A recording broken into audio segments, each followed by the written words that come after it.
Hello and welcome, guys. My name is Shantanu and I will be leading you through this course. I am an enterprise architect who is working in the software field at least from last 22 years. In my experience, what I have seen is most of the architects who has been working as a solution architect, application architect, or a developer, or a person who is doing business analyst, everyone needs this UML. Now, just to give a very quick concept about the UML, if you see the architecture frameworks, you must have seen TOGAF, FIAF, Archimate, DODAF, Jackman. If you have seen ontologies, you must have seen web ontology, you have seen resource description framework, you have seen simple knowledge organization. I will not go through everything of this, but the processes, the software frameworks, the data frameworks, the AI frameworks, everywhere if you see, and if you start going through all the frameworks, what you will be observing in common, you will be seeing that everywhere you must be using your diagrams to represent the high level actions or the plan how you will be designing your software. You must have seen that TOGAF will be having ADM diagrams, FIAF will having component diagram, Archimate will having the class diagrams, the software architecture frameworks will have sequence diagrams and many more activity diagrams and deployment diagrams, package diagrams. In the data architecture framework, you will see entity relationship diagrams, the class diagrams, ontologies, you will see class diagrams, object diagrams. In the process, you must have seen activity diagrams, state diagrams, and this is providing an enormous benefit with standardized notation, improved communication, and easier maintenance. Now, my target of this course is based on those particular things, and I want to show you that it is very easy to learn UML if you are following a particular path.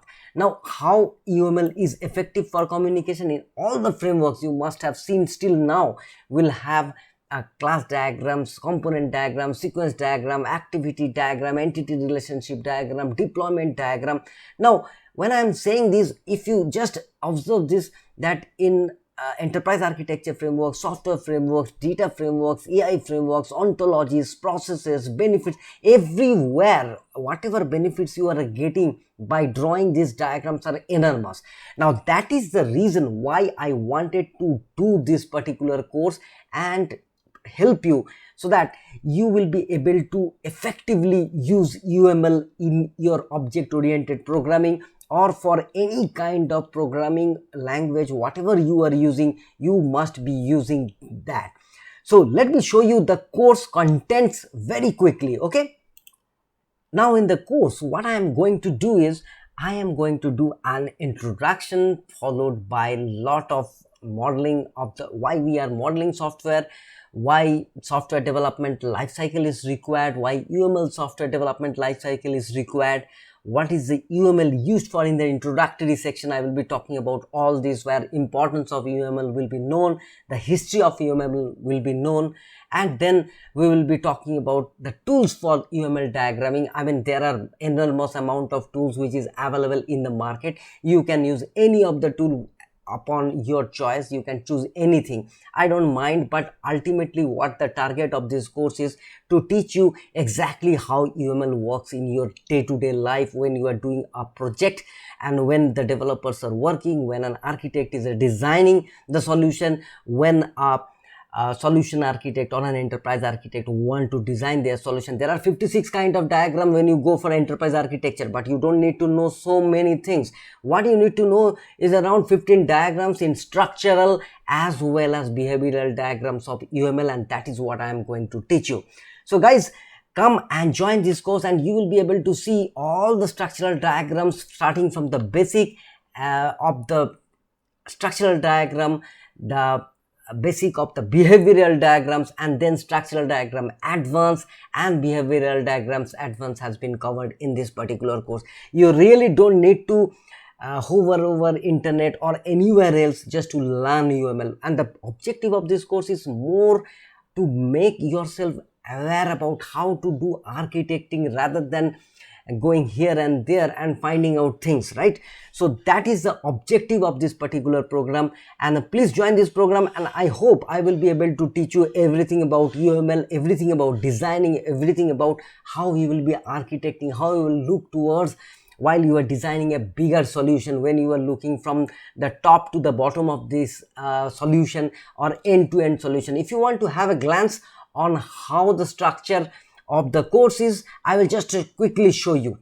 Now what I will be doing is, I will be talking about a little bit of introduction, history and all those things, just to give you the context so that you are not lost anywhere. And then we will be talking about the structural diagrams. All the 15 diagrams of UML has been covered here, and that is good enough for you to design. Now there are architects who are actually theoretically good, but you need to know how you will be actually designing. You can you may be able to understand, but what I want you to do with in this particular course is do and draw along with me, and you will be fine, and you will be in the next level of architecting once you do this. And it is not about architect, it's about the developer who is designing their particular flow.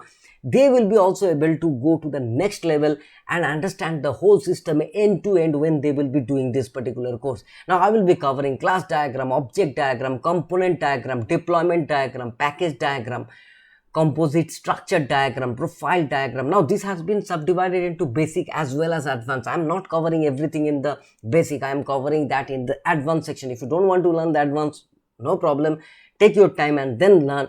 Then go to the behavioral diagram, where you will be able to learn the use case diagram, activity diagram, state machine diagram, sequence diagram, collaboration diagram, timing diagram, interaction overview diagram, and the communication diagram. Anything that is there in the UML 2 has been covered, everything. Okay, now UML 1 to UML 2, there are certain things which has been removed. Now say for example, you don't need a collaboration diagram in UML 2, but still I have covered that so that you know the whole concept, and then you start applying whatever is required for you.